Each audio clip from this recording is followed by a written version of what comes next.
What's up, everybody? Cortez Ross here, and today I'm going to do my 10-month update, letting you know how I would have done things differently or what I would have done differently, knowing what I know now, and just going to kind of give a broad overview. I haven't given monthly updates in the last couple of months just due to all of the stuff we've had going on. Over the last 10 months, man, this has been an adventure. And honestly, it's been about a year for me because I left a few months early before my kids got here. So I had to touch down here, I think it was in April. So it was a year ago that I left the United States, and 10 months for the girls that they've been here. But again, we've been through everything. I hope no more major stuff. We've been dealing with health issues, been to jail, been up in the hospital. What else? Lost a lot of weight. Been moving around from house to house. Now I'm looking for a third house. I wasn't satisfied with the first one. Happier with the second one. But right now you see this fan behind me because somehow I convinced myself I can get by without having an air conditioning unit in the living room. So now that it's summertime and we're sitting here in this weather, 103, 104 degrees, I'm feeling it. So I'm hoping this fan not making a lot of noise in the microphone. So I got fan all up in my face. When I'm watching TV, I got the fan all up in my grill so I can stay cool.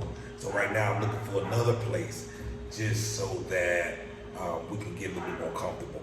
And I'm gonna talk about that in a minute. Being on budget, now I've been completely off budget. I have not stuck to my plan, and that cost me. And you know what I mean? So a lot of crazy stuff that I'm gonna share in this video. So stay tuned. We're gonna jump into it. Now you might hear a dog barking, or when somebody walk by, you might hear 8 or 10 dogs barking. You can hear all this noise. You know what I mean? This is Mexico. This is the real deal. You're gonna have dogs in the neighborhood that bark. Now, fortunately, the house that we lived in before, it wasn't too much barking, but we did have a dog next door.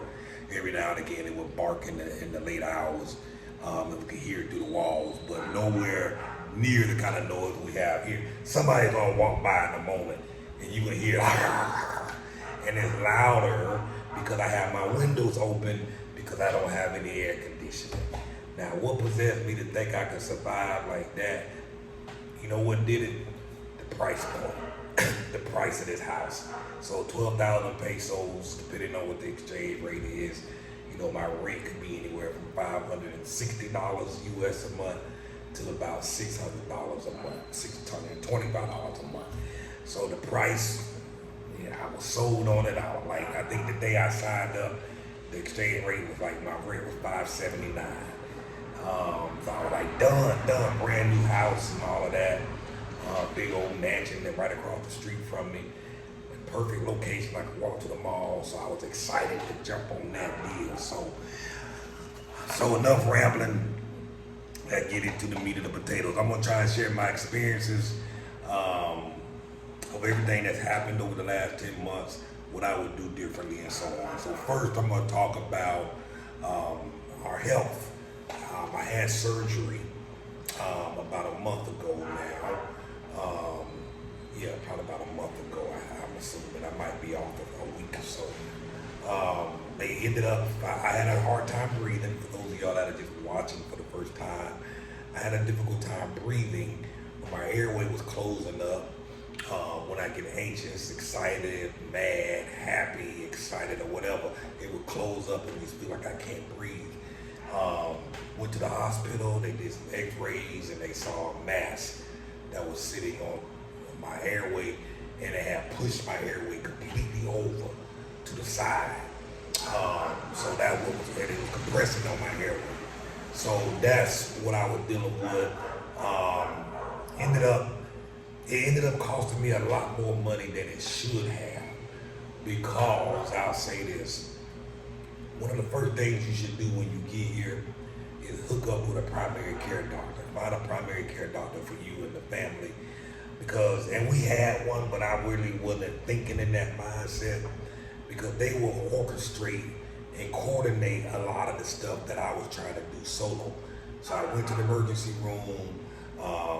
A cardiovascular surgeon came down and he was like, okay, this is what needs to happen. You need to do this, we need to do that, we need to do this. So he asked me to go get this test, go get that test, do this, do that. I did that, asked me to get the more x-rays, I did that, what kind of scan was that? A CT scan, with dye, CT scan without dye, more lab work, blah, blah, blah, blah, blah. So that was just hitting my pockets. And so, and I'm sorry, you guys that hear this annoying dog. I'm immune to it now. It don't bother me. I done got used to it. The wife had got used to it. Yeah, it don't annoy me anymore. But I don't know why he barking, because he normally don't bark. Only because I'm running the camera now, he want to bark. But anyhow, so I was trying to coordinate all the pieces together on my own. And that ended up costing me a lot of money, and that cut into my funds, cut into my budget, because we was also dealing with an emergency with Haley as well. And so we were running back and forth to the hospital with her, and then combine that with my emergencies as well. If we had dealt with the primary care doctor, a lot of this stuff would have been coordinated better, because as I got into the hospital, my primary care doctor, hey, tell her shut that door upstairs, your mama. So when I got my primary care doctor, he was like, Cortez, this is an emergency. He was the one who was like, your insurance will cover this. Check it. So I did check. He gave me a number to a local rep that was here. He was like, we'll take your insurance. We have a private practice. We have a practice based in the United States, and we also have a private practice here. So if they can't do the insurance, if they won't accept the insurance here in Mexico, we have a private practice in the United States. We can run it through that. So I was like, for real, cool. So he gave me the lady's number. There's a company called Amex Care. I'll put it on the screen, and I'll put the links in the video, underneath the video as well in the description. Make sure you read the description. Amex Care, I gave her my insurance information. She called, she verified and said we can cover, if it's an emergency, we can cover it. Your insurance will cover emergency admittance or emergency surgery. So she told the doctor that, and he was like, well, this is an emergency. And so they admitted me into the hospital, and they got a letter of guarantee. I think that's what they call a letter of payment, guarantee of payment, GOP, something like that. That basically saying the insurance company will fund and pay, the guarantee that they will get their money for the procedure. And so that took less than a day. Once they got that letter, they kept me in the hospital. I had to pay. I first went in, they took 30-some thousand pesos from me, which was like $1,500.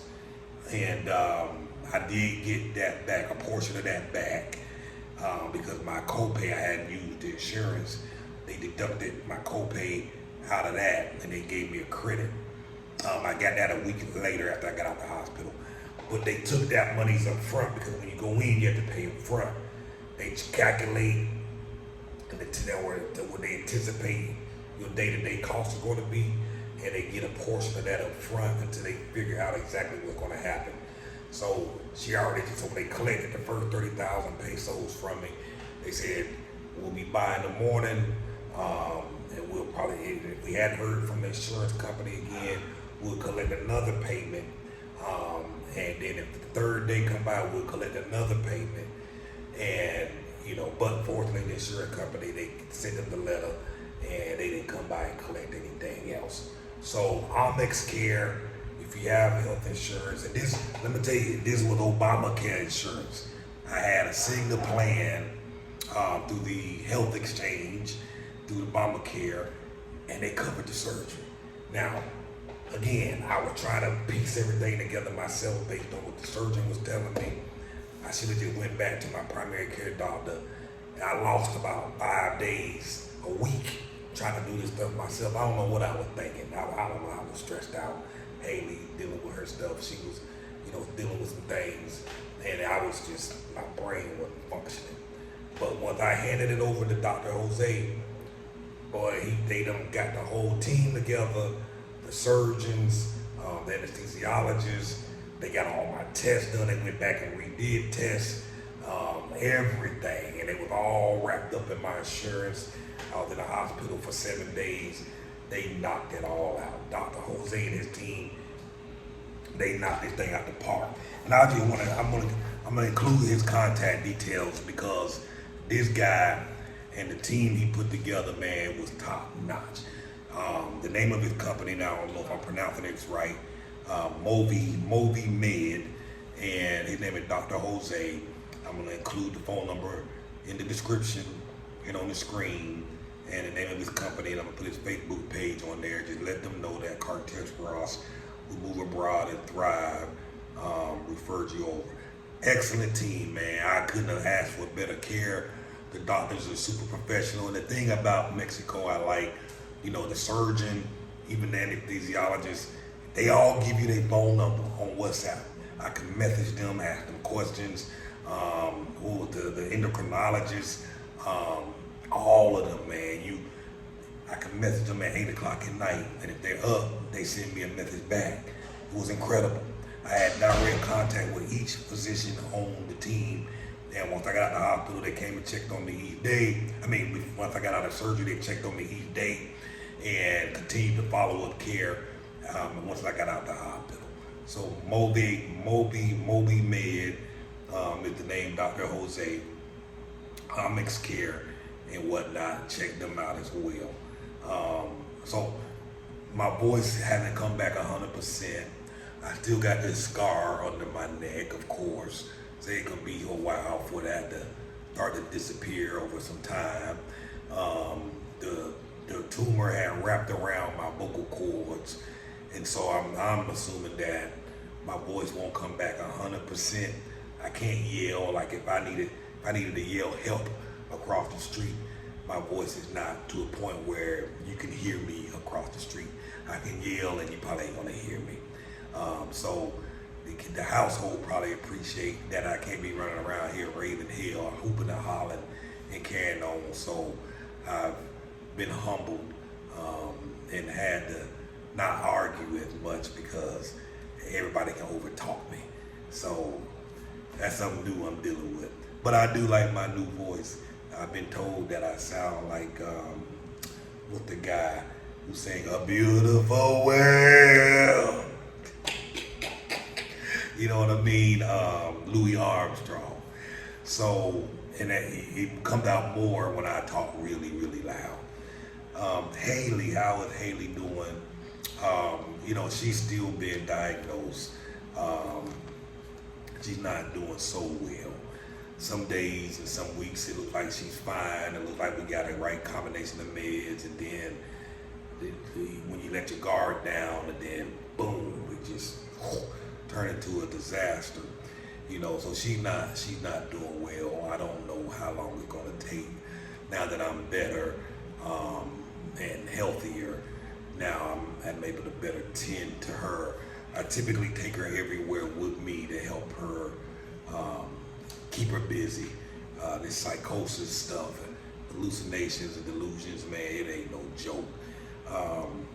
So it's, but we're making progress.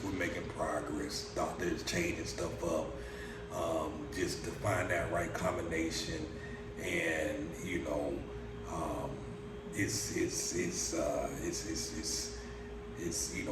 that right there just gets to me because such a good kid. And you want your children to be healthy. Her biggest concern is, will somebody have to, I don't want to be in a place or a position where somebody has to take care of me for the rest of my life. So that's what scares her most, is whether or not she'll be completely independent. That's what she wants, is independence, and not to have that. It keeps her up at night and scares her, and it's a big concern for her, which obviously I understand. So I've been researching some alternative therapies and treatments to see how they treat this in other parts of the world. Because I'm ready to go wherever the trail leads us to seek alternative treatment. And so I don't know. So we're dealing with a lot there right now. It's I could be out or we could be out, and I have an episode, psychosis episode, and we generally got to calm her down, give her some medicines and whatnot, and get her back home, or I return back home and whatnot. So we're having to definitely constantly watch her, keep an eye on her, because depending on the delusion, she can be ready to run out the door, take off, thinking somebody's after her, and or think or feel that something's in her skin and trying to get it out and all of that stuff. So it's been quite the journey. We had to, the ambulance picked her up last week, and so I don't know, the ambulance 911, they started to get to know us quite well. Between me calling 911 for myself and calling 911 for her, it's been quite a journey. So I don't know what the ambulance costs because we've never gotten a bill. We haven't gotten anything, payment requests. I don't know if that's free. I don't know if that's going to be coming soon. I don't know what, because they've been called quite a bit. So please do keep her in your prayers. I ask that. And so even with her, I say the medical attention and the treatment here has just been phenomenal, has just been wonderful. I couldn't have asked for better health care for anything. I mean, it's just been phenomenal. The one thing you do, and I want to emphasize this, because the insurance that we have does not cover mental health. It's not seen as an emergency. So you gotta pay out of pocket. So, and if you don't have your money, these folks, they ain't gonna let you out the hospital. They will hold you up in there. There was a time when it was like, I'm like, how much is that bill? I'm like, man, I don't got that much money. And so they was like, well, we need it today. We need it now. And so, as time went by, they came and worked it out with us and knocked a few dollars off of the bill. We paid and left, but they weren't gonna let us leave. You know what I'm saying? So, and I'll talk about that further in this video, how I would do things differently, knowing what I know now. Insurance is an important thing. So knowing what I know now, I'm gonna look for different insurance, of course, that where mental health is covered as an emergency, because prior to this, we never had any mental health emergencies or issues. So this is all brand new to us as we're going through this right now. So please keep her in your prayers. I certainly appreciate it and whatnot. What else? So I'm moving again. I told you that. The place that I'm in now, I'm in a colonia called Montes de Arme, and it's location-wise, it's perfect. I can get to Centro in 10 minutes. I'm in the north. I could be on the far side of the north in 5 minutes. I could be at the beach in 25 minutes. I can get anywhere. I could be in Alta Brisa in 7 minutes. I could be in Cholula in 10 minutes, 11 minutes maybe. Accessibility is perfect. Couldn't ask for anything better. For many of the Montes area, like Monte Bello, Monte de Ame, where I'm at, Monte Carlo, Monte Cristo, and the Montes typically are expensive, but fortunately I found a sweet little deal where I'm at. So I jumped on it. Brand new house. And the time of the year that I signed the lease was in November. It was cooler. And so I reasoned with myself that I could deal with a house that had no AC. And so I jumped on it, primarily because the price was right. And it was a brand spanking new modern home. That don't hurt. So now that we've been here, the place is smaller than I like. I need something bigger. We got bicycles now, and we don't have anywhere to put them. We have to bring them in the house, primarily because we don't have a gate in front of our house where we can lock the gate and leave the bikes outside. And in this particular setup, there's no backyard. On this particular house, there's nowhere we could put the bikes. Knowing what I know now, I've told you, I mentioned in previous videos that I do like the fact that I don't have a gate at this house, because when Rappi, which is like a delivery service, think Uber Eats, they bring everything to you. If I want to order me a watermelon right now, I can go in the app, order a watermelon, in about 25 minutes, the watermelon would be in my house. When you live in a provider or a community where there might be 6 townhomes behind this gate, you just have to go to the gate to let the guy in and meet him at the gate to get your food. I like the fact that I don't have that, because he comes knock on my door and he brings it straight to me. So that saves a lot of time, especially when it's raining. I preferred that. I'm like, man, I hate ordering stuff at night. I have to put my shoes on and walk all the way up to the gate to get the stuff. So that had always been annoying to me. But I still prefer not having a gate.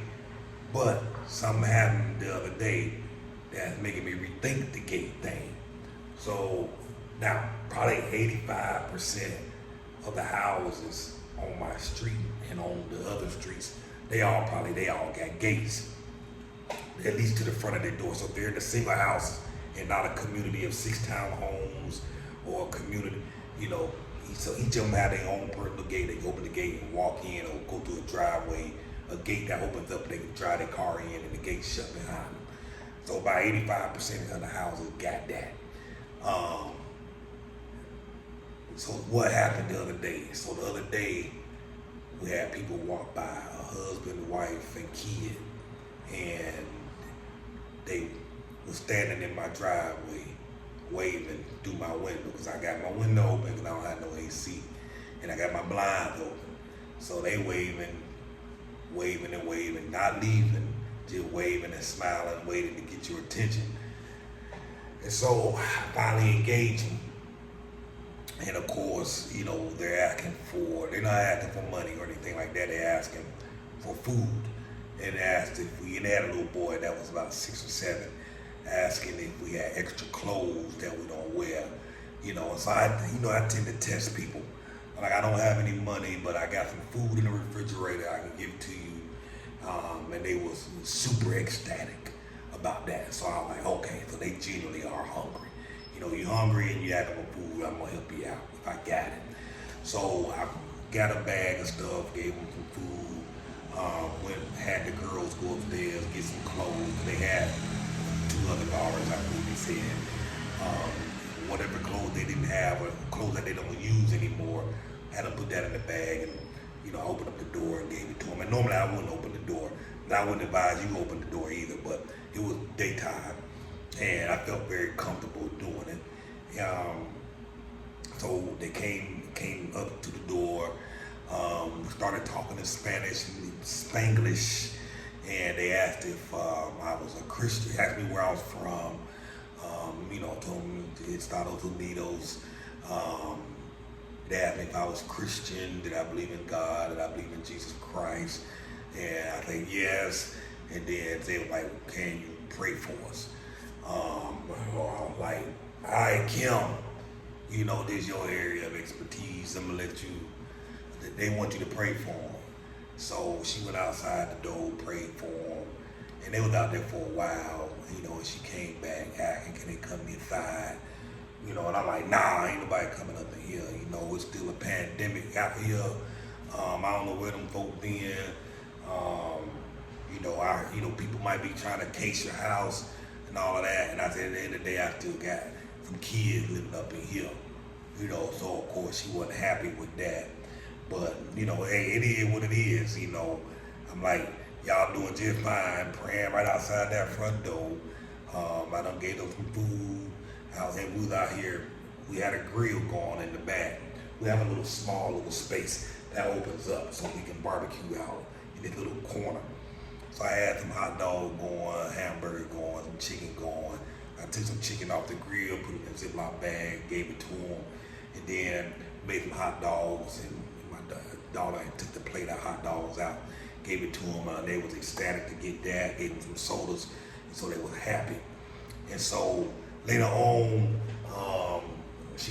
Kim called one of her friends from an organization that's out here, the church organization, where the guy was bilingual. So he came over at her request, and then they were outside more, and they were talking and praying, speaking in tongues, kind of like having church up in here. And so once he got here, and I started talking to him, I kind of let my guard down a little more. I'm like, all right, these folks seem legit. The boy speaking in tongues and all of that stuff, and laying hands on his mama. And I was like, all right, I got somebody here who could translate, communicate, all right, y'all can come on in my house. So they came in, fellowship for a little while, and he ended up taking them home. They lived on the south side. So saying all that to say, my next place, if I can get a gate, I probably will. Not that I got anything against helping folks.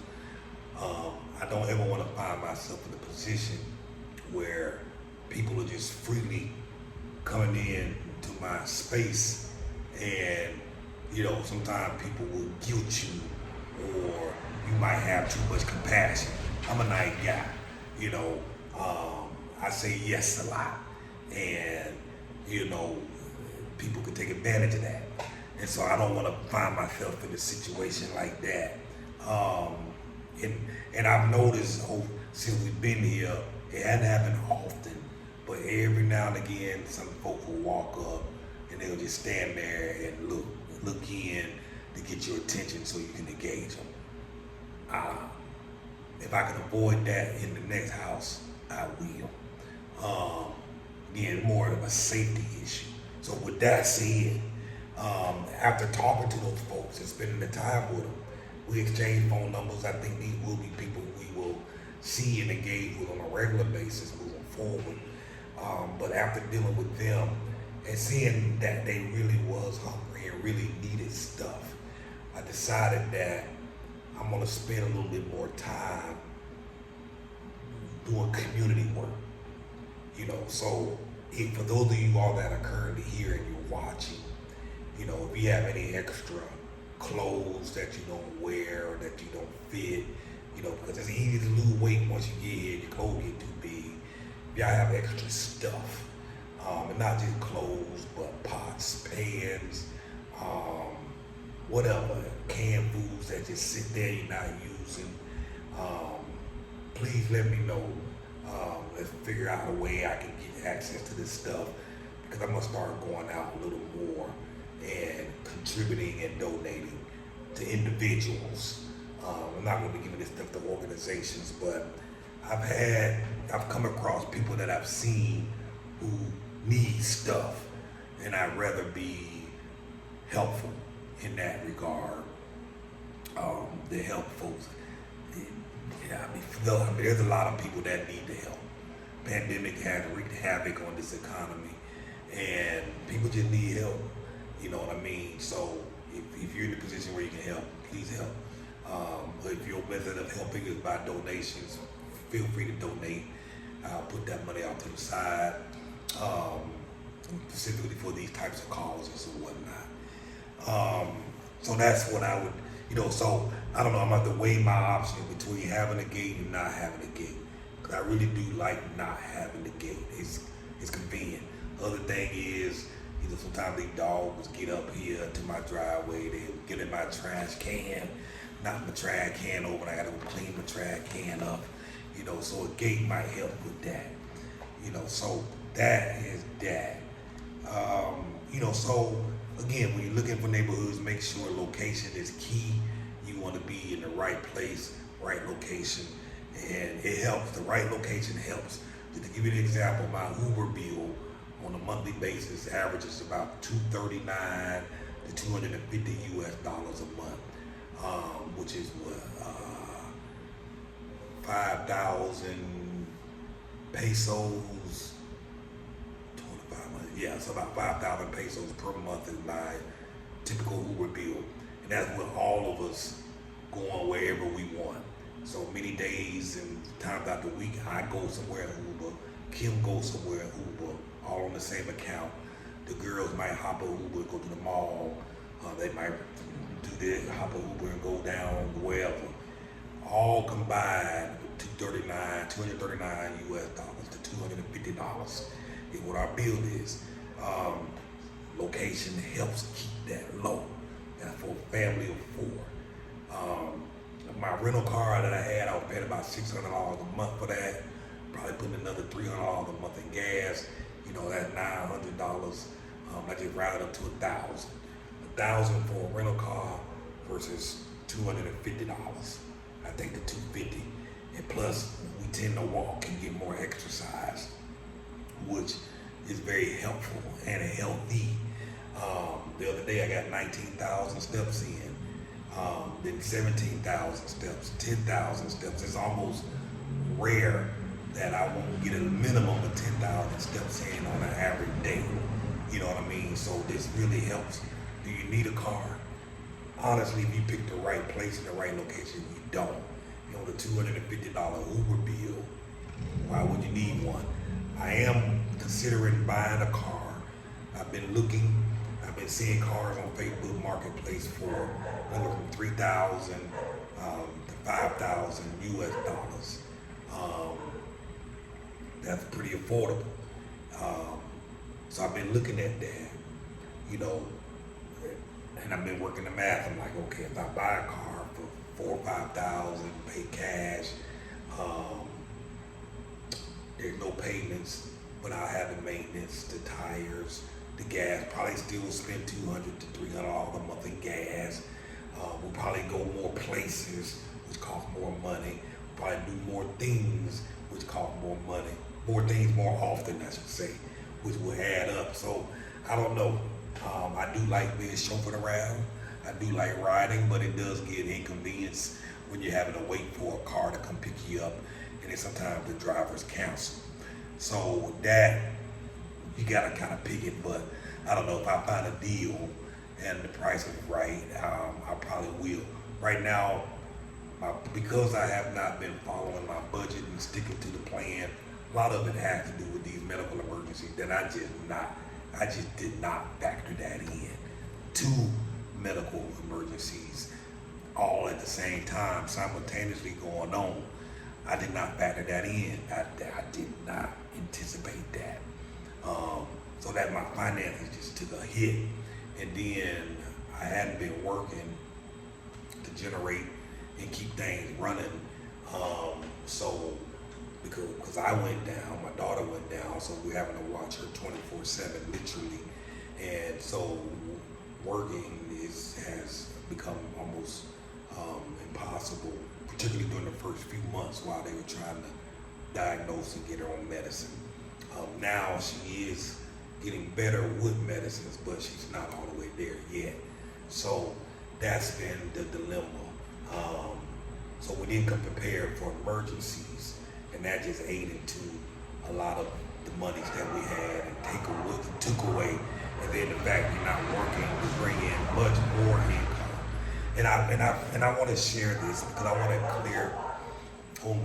get some clarity on some things. You know, you might have watched many of my videos in the past and recent, you know, where I talk about the kinds of money I made. And I made a ton of money. There's no denying that. I made a lot of money. There were months where we'll make $60,000, $70,000 a month, free and clear. And so, you know, like many people, the more you make, the more you spend. I've never, ever been a good steward with money. I've always had the ability to make it, but I just never managed it well. I never really lived on a budget. I mean, we lived in this house that was like 7,000 square feet, And every month or every other month, they would come and the electric man would come, the utility man would come. He said, hey, he'd knock on my front door. Hey man, I'm here to turn your power off. And I'm like, why? He like, the bill had been paid. Now, he looking at us like we crazy because he see this big old house. And I'm looking like, what? We got the money's in the bank. We got plenty of money to pay the electric bill for the next couple of years. But because I was such a poor steward, I was so bad, I wouldn't even put stuff on auto pay. Combine that with my ADD, and again, I'm not making any excuses. You dealing with a guy with ADD and with money management problems, poor money management skills. And it was just stuff I didn't do. I just didn't do it. For whatever reason, I didn't like auto pay. I called myself, convinced myself that I could manage it and make the payments on time myself. But every time it came time to make the payments, I never did it. So months would go by where I made no payments. And so then of course they knocking at my front door. A poor steward, no savings, or I would put money in the savings account, but then I turn around and go buy something like a S600 Mercedes-Benz. Oh, you need $5,000, $10,000 down. Okay, I got it. Go grab it, put it down, get the car. That was my dream car. I would just go buy what I wanted. Me and my cousin would go out to dinner all the time, eating shrimp, crabs, lobster. That's what we like to eat, and drinking beer and all of that. And I remember when I finally tried to put myself a budget together, I learned that we had spent like $36,000 in 1 year just eating out. That's what I was doing with the money. I'm not a good manager. And I blew it. So ended up going through some stuff in our relationship where later on I got depressed and went through a phase of depression for a few years where I just didn't work. I did not work the business. And the stuff I had set up, I just totally neglected it. Did not run it, didn't care. But fortunately, the business model I had, recurring income coming in, it sustained us for many years. But of course, with anything, as the years go by and you neglect it, the income started to come down. And that's just what happened with us. The income started to come down, and I just never really got my mindset back to get things going. And so until over the last year, when I made a decision that, you know what, I'm ready to reset. My dad had recently died a few years, so we got separated, the spouse and I. The day I got separated, it's the day I found out my dad had pancreatic cancer. And so I'm going there to tend to him for the last 4.5 months of his life. And then he passed. So I'm dealing with all of that. It was just like the perfect storm. And I just didn't do nothing for a couple of years. And so everything took a hit. So that was one of the reasons why I decided, okay, I need to get my finances in order. I need to rebuild. I need to get my business going again. I need to cut all of my expenses to the bare minimum. And that was the reason why I decided to move to Colombia. And then that's a whole other story, but I ended up here in Mexico. And so that's why, Move Abroad and Thrive ended up becoming the name, because that's exactly what I wanted to do.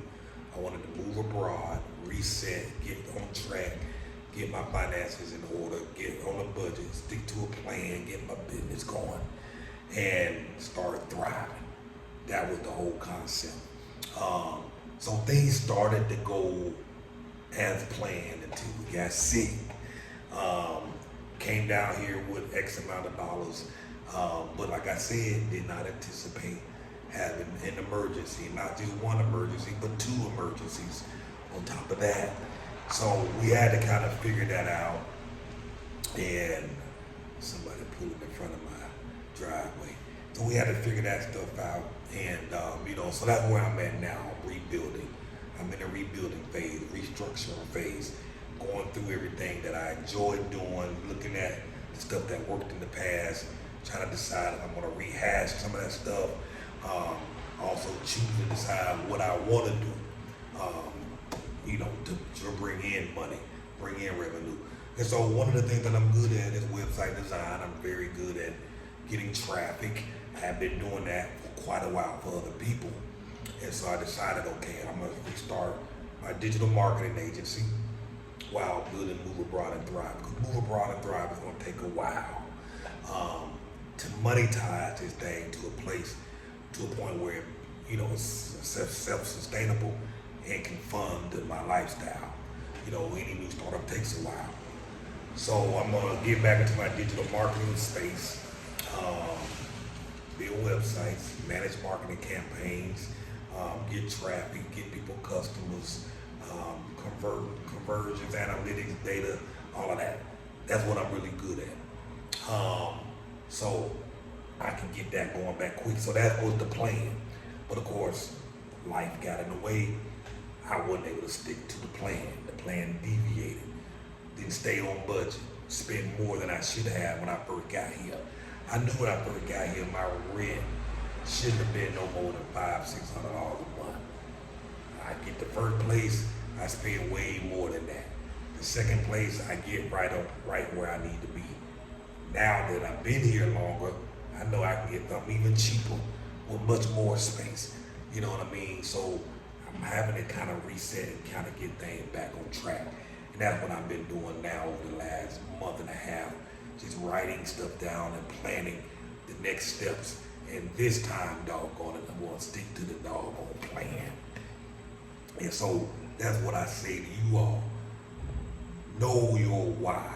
Why are you coming down here? Work out a plan before you get here. Don't try and figure this stuff out beforehand. After you get here. Have these answers before you arrive. And I'm gonna talk about that in a little bit as well. Buying a car, budget. Somebody asked me about costs. So, again, do your research here, man. Somebody asked me about costs. My family is a couple. Hey, Cortez, can a couple live on $3,000 a month? So funny thing about it, when I think about it, I'm like,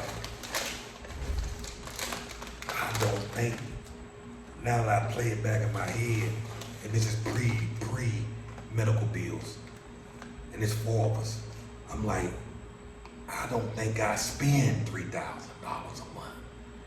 You know what I mean? And I'm gonna have to go back and look at my numbers and see. But not counting medical emergencies before all of this stuff went down, and not counting the rental car, I don't think I spent $3,000 a month. I would have to go out of my way to spend $3,000 a month. Now that's because I got my rent right. I got some real good rent. I don't have a car. So my biggest expense is my rent. Let's say $600, Uber bill $250, so we're $850.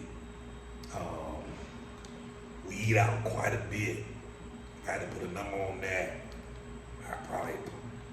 I'm just gonna say $600. That's on the high end.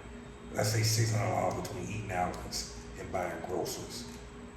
I'll say that. So 600, that's $850 plus 600, 1450. Utilities, another 200 every 2 months. So we're about 1050. Going to the movies, entertainment, I'm just gonna round another 500. I honestly can't say that I spend $3,000 a month. I might say I might not even spend $2,000 a month. And it's not because I'm not trying, but of course when I had the rental car, I was probably closer to the 2,000, a little bit more, because I had the rental car and the gas. But can you personally live on 3,000? Absolutely. The biggest expense is going to be your house. Play that right. I don't have to pay any internet. I don't pay trash bill. I don't pay internet bill. At this place, it's all included in the rent. Um, my gas, keep the gas running in here. I pay like $30 every 2 months for my gas stove. What else did I got gas on? But yeah, you can live on 3,000 to a year for sure if you get that rent right. Don't be coming out here trying to get no $1,000 a month rent. It's unnecessary, really is. Unless you just got a massive place, humongous. $1,000 will get you a lot, but you gotta stay out of them expat areas, those expat tourist traps. You gotta stay out of that. I just want to share that. I've been looking for a place. Take your time, because that's gonna be the most expensive place. Get yourself a place where you can have accessibility and get to where you want to go. When I do gotta take Uber, depending on where I go, sometimes Uber's only $1.50. If I need to go further into Central, Uber might be 70 pesos, like $3.50 down into the center of Central. Be careful, be crafty in where you choose to live, because if you're on the way on the north end of town, but you like hanging out in Central, it's gonna cost you a fortune to get to Central, and vice versa. If you're in Central and like to stay out till midnight, it could be harder and cost you more money to catch Central at midnight all the way back up to the north side. You want to be somewhere in between. That's why I say the best thing to do, get yourself an Airbnb, stay in that thing from month to month to month till you find your ideal place. Give yourself 3 months to figure out where you want to stay. Even almost a year in, I still really don't know where I want to be, but I have better ideas. If I can be in a good location where I can have accessibility, I'm happy. You know what I mean? So you just look at these notes, the bikes. I got some bicycles. Best investment I made since I've been here, particularly since I'm already located well. The bikes just really get me to these places even quicker. There's a couple of gas stations, well not gas stations, convenience stores up the street. Place down the road, I go get some fresh fish, fried. The guy will cut the fish up, scale it in front of me, clean it in front of me, and then fry the fish in front of me. And they bring fish to him every morning fresh. I go there and just pick it. So he right up the road, my chicken place right up the road. Many days I don't feel like walking over there. Hard to get the kids to go over there for me. But now that I got the bikes, I can be there in 2 minutes. The bikes just make it so much more easier. I got a bike over here that got a basket on it. So I just throw my fish in there. I can hop on the bike, ride to the grocery store, get a few little things. I can go there and get fresh fruit every day down here at the little fruitera and throw my stuff in the basket. Them bikes have been the best thing. Plus the girls like riding, we go riding together. The other day we rode to Walmart, which is way down the street, looking for some, I don't know what we were looking for. But went down there, rode them bikes. I mean, we'd be on them bike for an hour. In fact, we can ride the bike from here to Central if we wanted to, but it's a little hot for that now. But depending again where you at location-wise, man, get yourself some bikes. It's a good investment. One of the best decisions I made. Because one, we get the exercise, and late at night, at 10 o'clock at night, every now and again I just get on my bike and I just go ride for 45 minutes. Me and Haley were riding last week through some neighborhoods looking for rentals. It's a fun exercise. I love it. Get you some bicycles. Knowing what I know now, man, when you get here, the thing that's gonna make your time roll by, make it easier to transition, you got to have something to do. You must find something to do, man. If your spouse don't have anything to do, they gonna bother you. They gonna mess with you. If you here by yourself and you don't have anything to do, you gonna drive yourself crazy. Find something to do. I found this Aikido school, martial arts, Aikido. I've been wanting to take that for years, since forever, since I was a kid. Used to watch those Steven Seagal movies. And I'm gonna take it. They got classes Monday, Wednesdays, and Fridays, 3 days a week. They got 2 locations. They got a location at the beach, and they got a location right here on the north side of Merida. So I'm gonna sign up in the next week. My youngest child, Charlie, said she gonna join with me. Haley said she ain't ready to go yet. And so we gonna start taking classes. If you don't have anything to do, you're gonna drive yourself crazy. You're gonna be trying to go back home because it's gonna be boring. It's not gonna be fun. Whatever you was doing at home, find them activities here. Me and Robert, we go to the pool hall, we shoot pool. We haven't been bowling yet, him and I, but I take the girls bowling.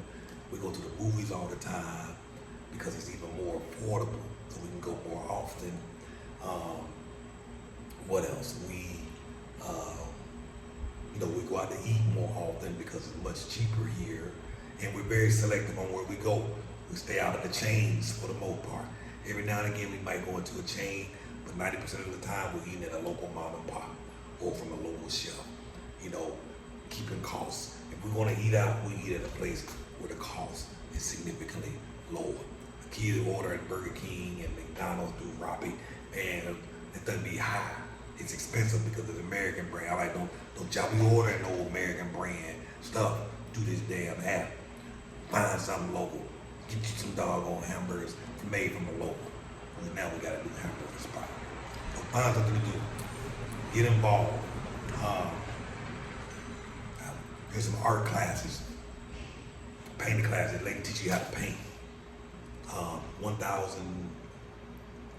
Did she say 1,000 pesos a month, or did she say 500 pesos? I gotta look her up. I think she said 500 pesos a month. You get 4 sessions, painting, and they paint real big giant canvas stuff. And she's teaching you. And so I'm gonna be joining that as well. I'm gonna see if I can get Haley to join me on that class. This is how you meet individuals. This is how you meet people. This is how you meet locals. So let's definitely find something to do. Another thing, I will say this. Most of y'all, many of y'all ain't gonna like it. Whatever relationship problems you have going on at home, and not just relationship problems, even issues you have with yourself. Whatever problems you have at home, it's gonna be exacerbated even more here. Because when you get here, there's gonna be a lot more stress on you. It's gonna be a lot more stressful because you're trying to acclimate to a new place, a new culture. You're gonna get frustrated more easily. It's only now at the 10-month mark that I'm finally all the way calm, tranquilo. That's the word you hear them say all the time. When you get worked up, tranquilo. That means relax, calm down, woosah, tranquilo. I might make a shirt that say tranquilo. Matter of fact, I think I will. Tranquilo, write that down. So, whatever issues, particularly marital, if you're having a rough time at home, it's gonna be worse here. If work it out before you get here, because it ain't gonna be better coming here. It's gonna be worse. I can promise you that. Work it out. Internal issues you got going on, try and get those issues resolved. If you think people are bad where you come from, when you arrive here, people are going to be bad here. They don't change. They're not different. If you believe people are really good people where you at, they're going to be really good people here. If you believe everybody's out to get you where you at, they're going to get you when you arrive here. If you think everybody is racist where you at, they're going to be racist when you show up down here. So whatever you got going on, you're going to have it going on here. So fix the mindset, fix the relationship, fix the problem. In other words, fix you before you show up. Because I promise you, you're the problem. I'm the problem. You know what I mean? Fix it before you arrive. Because again, it's going to make it. It's just going to be one extra thing that's making life hard for you. So far, I've met so many people that have come down here and then they just go, ghost, don't say nothing, poof. So just wanted to share that with you. I'm putting the kid in school. Well, I was gonna put both of them in school, but Haley's psychiatrist suggested we get her a little more stable before I put her in school. But Charlie will be starting school. I already found the school. She starts, I think they start next week on the 25th, if I recall. So she gonna start school next week.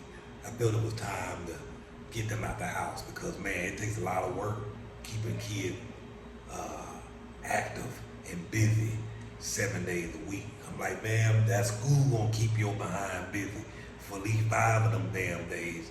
And so that's where I'm putting them at, well, at least one of them. Plus it gets them out, making more local friends, get the language better, faster, and keeps them busy. In particular school, they go on field trips on a regular basis. But this is a private school. We want to check it out, see how it goes. If it doesn't work out, then I most likely will put them in public school.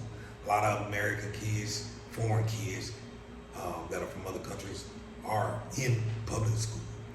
I hear that I need to be a resident in order to enroll them in school, public school, but I'm hearing other people say that's not necessary. So what do? We need to go find out for myself, find out for ourselves. You know, don't have to rely on secondhand information. Pick up the phone or get somebody who speaks Spanish and have them call the school for me and find out directly. It can be a problem. So I'll be investigating. I'll be looking at that if the private school thing don't work out. Let me check in my notes. And again, again, when y'all arrive here, if you're here with a couple, with a spouse, or a boyfriend, or girlfriend, or whatever, make sure they have something to do. Because they don't got anything to do, they can be bothering the hell out of you. And the last thing you want them to do is be bothering you. So make sure they busy. If you got to find something for them to do, find it. Because otherwise they gonna drive you crazy. And again, I mentioned this earlier, have a plan before you get here and stick to the plan. I'm reworking my budget, I'm reworking my work plan, my business model, I'm reworking everything and gotta stick to the plan this time. I got to stick to the plan. What would I do differently knowing what I know now?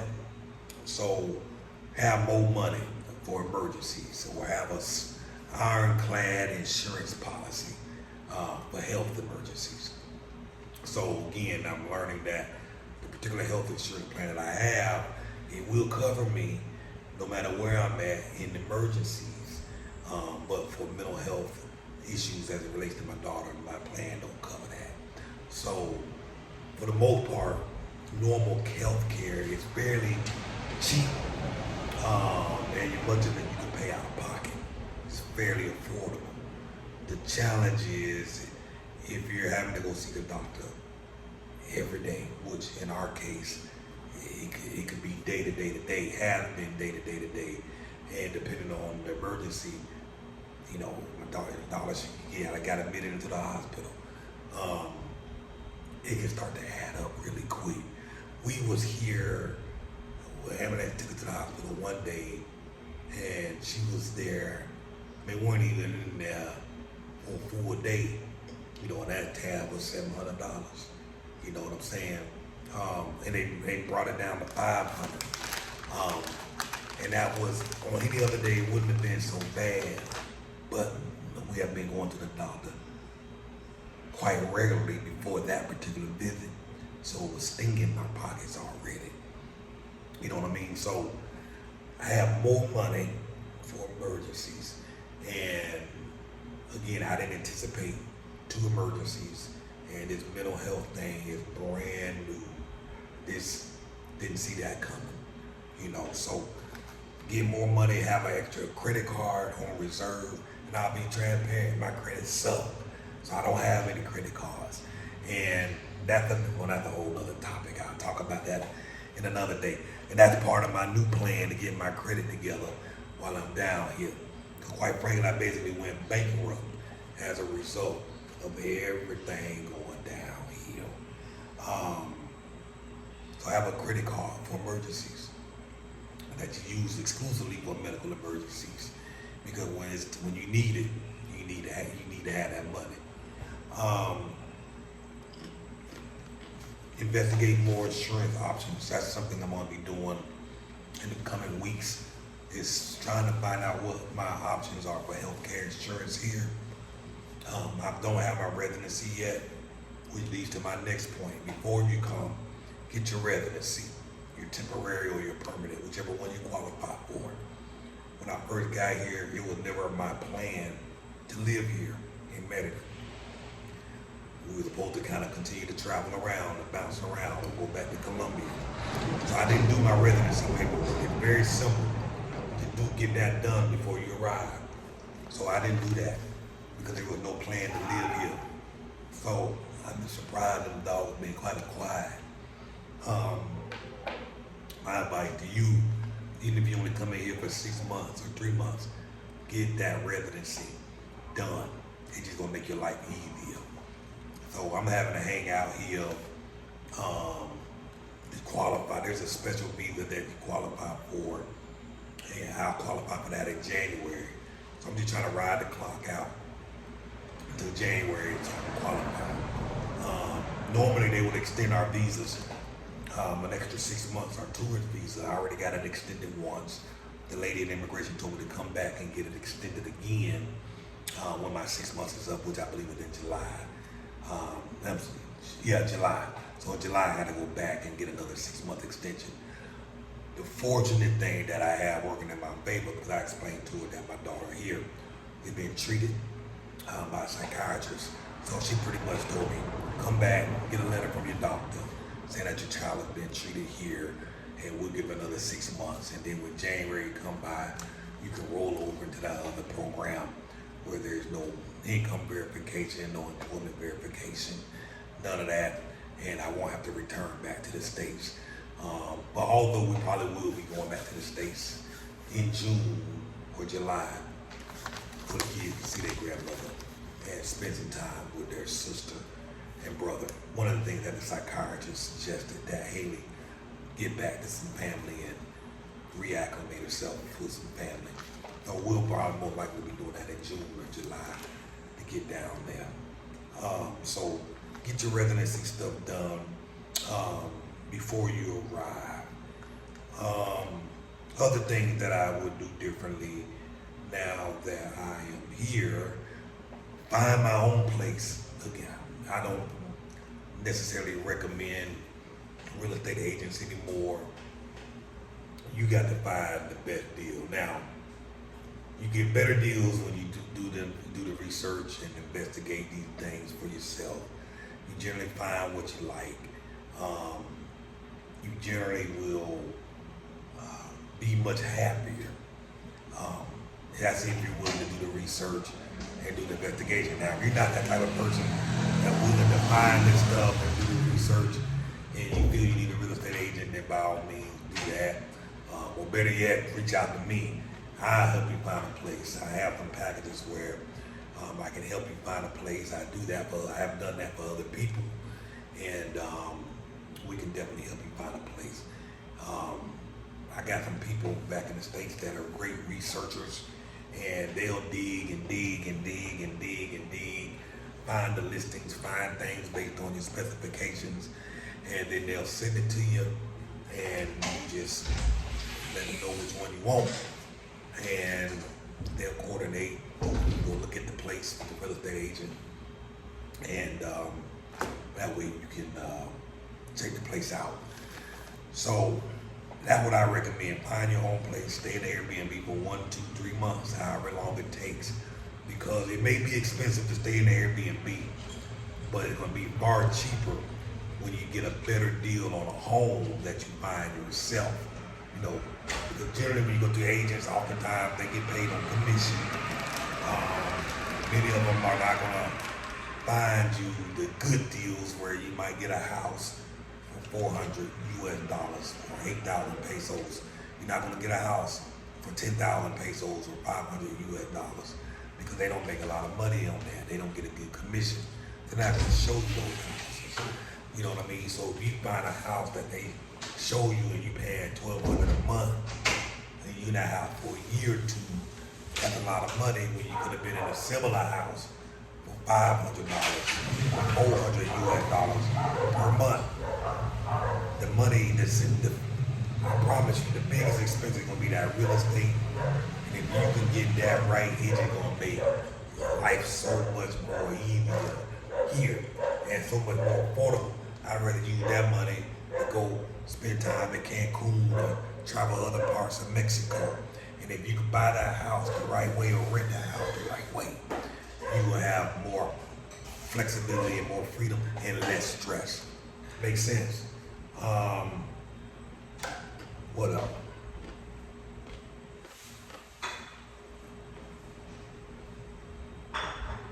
One other thing I would put more emphasis on, something I have not done since I've been here, practicing my Spanish. I've been getting better and better month by month, just by osmosis. It's just been seeping in little by little. But if I put more effort into it, if I had to put 4 hours a month into it, I'll be so much further along than I am now. And I do realize that knowing and understanding the language will be far more helpful and far more beneficial knowing the language. Talking to people, making more relationships, making connections and whatnot goes a long way when you know the language. It's just gonna take the experience to another level. So start practicing that Spanish, start getting that lesson on, and start learning.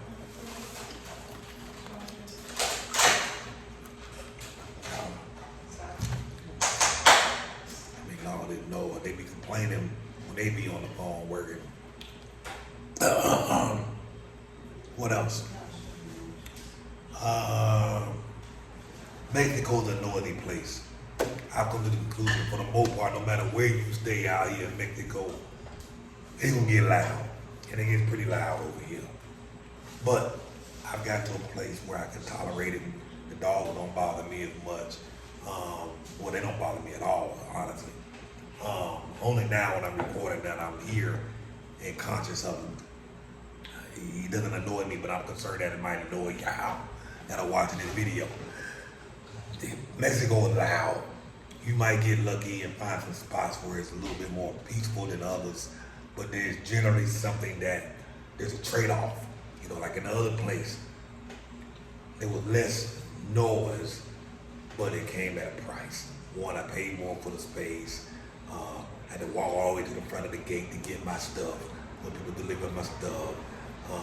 Again, simple things. I know for most folks it's nothing, but for me, it's the little details and whatnot. That's Robert Little Man when I told Robert here we both to go hang out for a minute. I told him I'd be recording and told him to come on. You can come on. So what else? Like I said earlier, understand why you are coming. Know your why before you get here. I know I'm just continuing to emphasize that over and over again. Know why you're coming to Mexico or whatever other country you're going to. Just understand and know why. And stick to the doggone plan. Stick to the plan regardless. When you start changing things up, changing the plan out when you mess up and screw up. And like I said earlier, whatever problems you had at home, if your relationship problems, you have relationship problems at home, it's gonna be bad here too, probably worse. If you have issues going on internally with yourself, it's gonna be worse when you get here. Like I said earlier, if people were racist to you there, they're gonna be racist to you here. If people didn't like you there, they ain't gonna like you here. If, you know, so whatever you got going on home, work it out before you get here because it's not gonna be any better. And that's primarily because you're coming and you got to work it out for yourself. Another tip I would say, after being here for almost a year, what I would do differently, I would suggest you stay here for a year before going back home.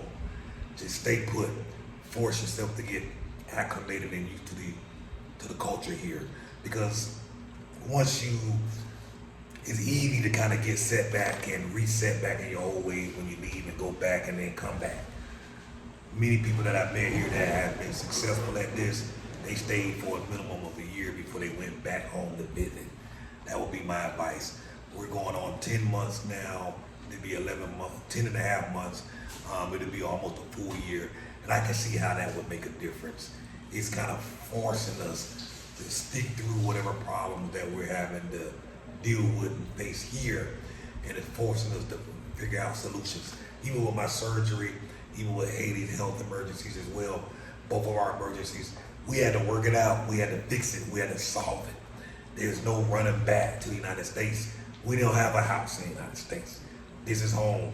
You know, even if we were in the United States, and if we moved from South Carolina to, say, California, if we got sick, we wouldn't be moving, we wouldn't ride back to South Carolina or Florida. We'll find healthcare assistance in California where we at. So that's what we're doing here. We had to figure it out. And now that we figured it out, we found out how great the healthcare is, and that we've started to navigate the healthcare system. So in the future, if anybody gets sick or need a doctor, you know, we know what to do, we know where to go. It just gets easier and easier and easier. So, what else? Stick to your plan, live in your neighborhood. And again, find stuff to do. We're going to a baseball game tomorrow. Myself, Mr. Robert, Haley. There's lots of stuff to do locally. Whatever you were into back at home, do find those things here. They are here. You don't have to go and reinvent nothing. Just do what you was already doing. And you know, earlier on when I first got here, one of my biggest pieces of advice that I used to give, I always say, don't hang out with expats. That was one of the things I used to say. I've got to change. I've changed my mind on that one. And I'll tell you why. Find yourself one or two, or maybe three, but maybe at least one or two buddies or people that you connect with. Not ones that are transient and just bouncing around from country to country. Hook up with other expats that live here and have been here for a while. They got roots, they've settled down, and for the most part, they're not going anywhere. Them are the ones you want to form bonds and relationships with, because for the most part, they're going to stay put.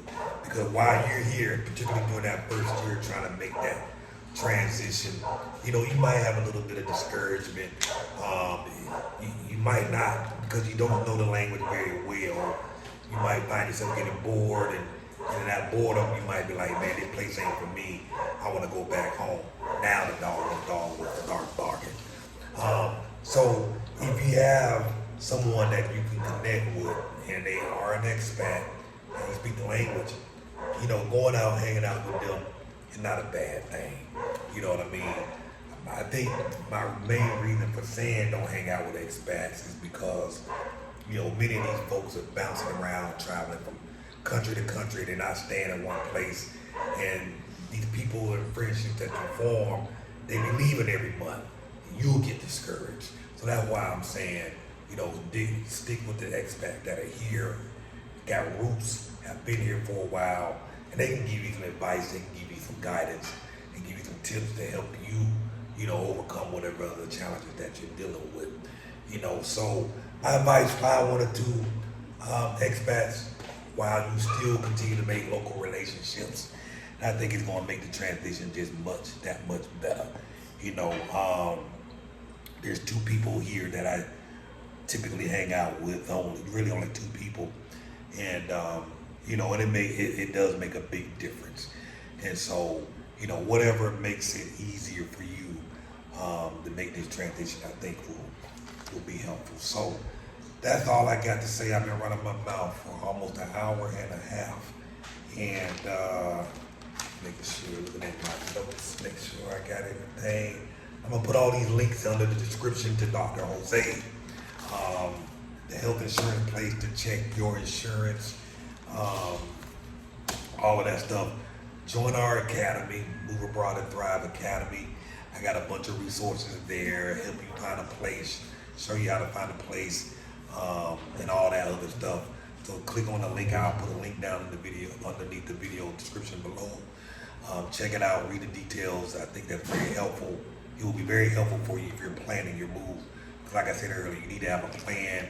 and you need to stick to that plan when you arrive. If you also like to book a telephone consultation, you need some help figuring out a plan, figuring out a way to drive income, make money, reach out to me as well. Book a consultation, and make sure you subscribe to this video if you have not yet subscribed. Hit the like button and leave your comments and questions in the comment section below. Thank you for watching, and have a wonderful and blessed day.